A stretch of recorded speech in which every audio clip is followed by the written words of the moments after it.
کچھ ہمارے عزیز خاص رشتہ دار تھے جو دنیا میں نہیں ہیں اب۔ باقی تو نظام دنیا ہے جی، یہ تو چلتا رہتا ہے، ہو گئے اور بچے پیدا ہو گئے، نئے نسل ہے، تو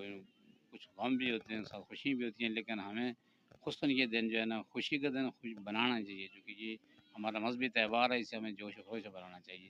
اچھا، کچھ ایسے بھی ہیں جو سفید پوش ہیں، جو اس طریقے سے جو ہے نا اس رمضان میں جو ہمارے ملک میں جو مہنگائی کا عالم جس طریقے سے بنا ہوا ہے،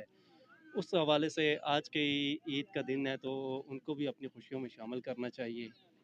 دیکھیں یہ بہت ضروری ہے کہ اصل میں یہ ہمارے مذہب کا جو ہمیں تعلیم دی گئی ہے بیسک یہ ہے کہ اپنے ہم مذہبوں کا خیال رکھنا چاہیے، جو لوگ ہیں کمزور ہیں، اسی لیے اس کے لیے فطرانہ یا یہ چیزیں گورنمنٹ تو کچھ نہیں کر رہی ہے، لیکن یہ ہے کہ مہنگائی بہت زیادہ ہے تو ان کی حوصلہ افزائی کرنی چاہیے۔ تو میرے سب دوستوں سے گزارش ہے کہ جو لوگ کچھ کر سکتے ہیں انہیں